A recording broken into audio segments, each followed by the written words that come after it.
Hola, ¿cómo están, my compañeros? Extremely interesting story right here to dig into, and something that really leads all the way to Red China, believe it or not. So, $90 million has gone through the hands of BLM, and they're having a lot of their chapter organizations in different cities and different states asking what happened to this $90 million. Hey, what happened to the $90 million? I'll include the link in the description.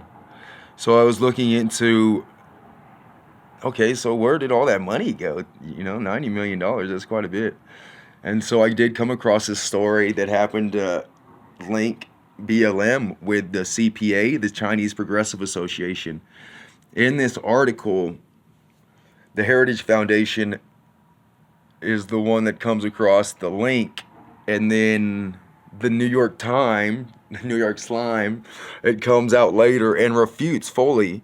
It says the New York Times later challenged the Heritage Foundation's report, reporting that San Francisco and Boston's groups were not linked, even though they have the exact same name, despite sharing the same name, which is the Chinese Progressive Association.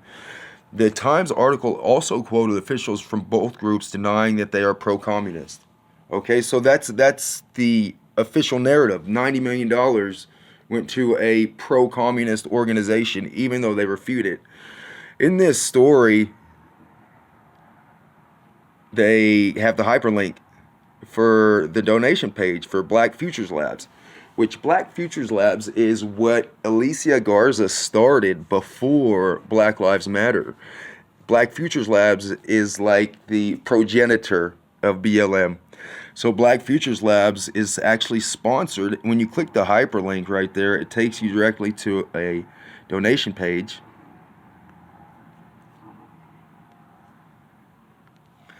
And interesting thing about the donation page is that the URL actually is for the Chinese Progressive Association San Francisco. And so the connection is absolute. Black Futures Labs is connected to CPA San Francisco at least. Black Futures Labs is the progenitor of BLM. Alicia Garza started Black Futures Labs, and Alicia Garza started BLM. Black Futures Labs is funded by the Chinese Progressive Association. This Chinese Progressive Association is pro People's Republic of China to a degree that is worrisome. And the reason why I think it's worrisome is because they might not state their direct intentions on this site, but this is the site credits.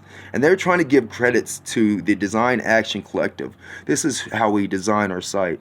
So we went to the Design Action Collective to see what kind of people are the Design Action Collective. And what you see is the Design Action Collective has taken it upon themselves to define points of unity. These points of unity are obviously things that they demand of the organizations that they work with. And some of them are very scary. We see the movement for social change taking place in the international context. The U.S. government is the main impediment to peace and justice on a global scale. We are in solidarity with all people who are working together towards social justice and democracy. And obviously the destruction of the U.S. government, we stand on the side of the working people, communists. Racism is a central structure and function of U.S. society. It's not true. It's not true. The fight against sexism, transphobia, and other forms of gender. So the reason I just wanted to make this story, and I'll include all these links, is it absolutely draws direct correlation between extremist communist ideology and Alicia Garza. Alicia Garza is one in this blog. This blog identifies Alicia Garza. I think this is Jewish Women of America. The Jewish Women's Archive, I mean to say. And it has a blog that was written July 3rd, 2017. The 5 Jewish disruptive patriots you should know. The 5 Jewish disruptive patriots you should know. And surprisingly enough, Alicia Garza is Jewish, and I was very surprised I'm not anti-Semitic in the least against Jews from Judea at all.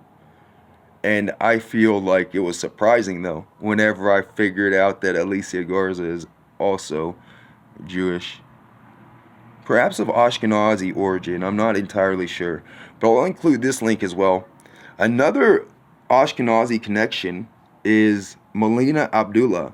Melina Abdullah started the very first Black Lives Matter chapter in LA.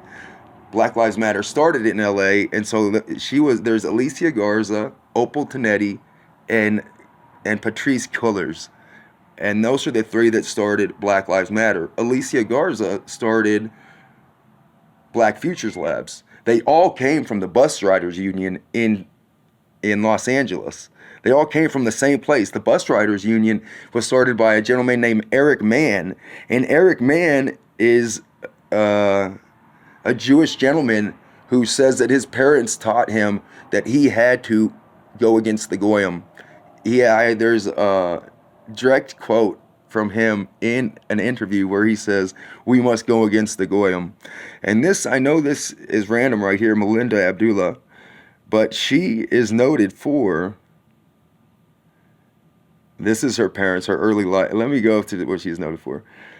Melina Abdullah started Melina Rachel Reinman on September 8, 1972, is an American academic civic leader. She is chair of the Department of Pan-African Studies of California State University, Los Angeles, and co-founder of the Los Angeles chapter of Black Lives Matter.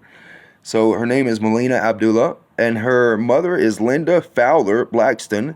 She was raised by O.G. Baba Blackston. Her paternal grandfather was Gunther Reinman, born Hans Steinke, a German-Jewish Marxist, economist, and member of the Communist Party of Germany, who opposed Adolf Hitler and the Third Reich. She graduated from Howard University, where she earned a Bachelor's of Arts degree in African American Studies. She subsequently earned a master's degree and a doctoral degree in political sciences from the University of SoCal. Reinman changed her surname Abdullah due to her marriage to filmmaker Philin Abdullah and kept the name after the divorce. What's interesting about Melina Abdullah is she is older than Patrisse Cullors. She is older than